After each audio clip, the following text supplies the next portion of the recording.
আজকে আপনাদেরকে দেখাবো আধুনিক পদ্ধতিতে কৃষি চাষ, মানে এ হচ্ছে ঝুলন্ত চাষ যাকে বলা হয়। এটা হচ্ছে করলা চাষ।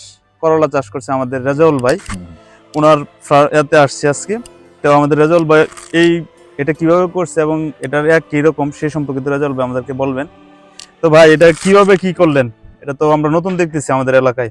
এটা আমি এক ভাইয়ের কাছ থেকে সবকিছু সংগ্রহ করছি, যে এটা আমার দেখে খুব ভালো লাগছে যে এটা নিচু এলাকার জন্য সবচেয়ে ভালো।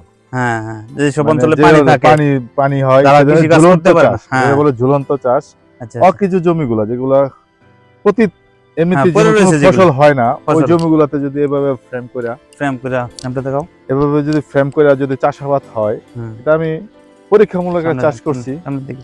সবচেয়ে মানে আমি দেখতেছি এখন সবচেয়ে ভালো গাছগুলো আমার খুব সুন্দর হয়েছে গাছের গ্রোথও ভালো, খুবই সুন্দর গ্রোথ, ফলও আসছে এবং ফলও চলে আসছে যে দেখতে পাচ্ছেন। এখানে আবার আরেকটা করছি আমি একটু বুদ্ধি করে, যে যেই রাসায়নিক সারগুলা এটার পাইপের মাধ্যমে আসতেছে, বিভিন্ন ধরনের ফার্টিলাইজার যেগুলো দিচ্ছি আমি, এই পাইপের মাধ্যমে কি সার আসতেছে? হ্যাঁ, পাইপের মাধ্যমে আসতেছে, এই মোটর দিয়া সরাসরি এটাতে ওই গাছের নিচে আবার হচ্ছে আপনি টমেটো লাগাইছেন দেখলাম। এখানে যে গাছের গোড়ায় গোড়ায় পাইপ দেওয়া আছে, এটা থেকে যে এই চিত্র করে এখানে গোড়ায় গোড়ায় দেওয়া আছে, এখানে সারের পরিমাণটা আসে।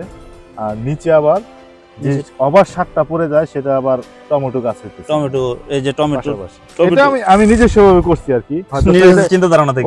ওটা কোনো না, কিন্তু মূলত হইলো আমার উপরের যে চাষটা, হ্যাঁ টমেটো দেখলাম ঝুলন্ত চাষটা, এটা যদি আমার সফলতা অর্জন হয়, ভবিষ্যতে আরো বড় করে করবো আগামী বছর। এটা আমার চিন্তা ধারণা, এটার জন্য আমি পরীক্ষামূলক ভাবে চাষ করলাম আর কি।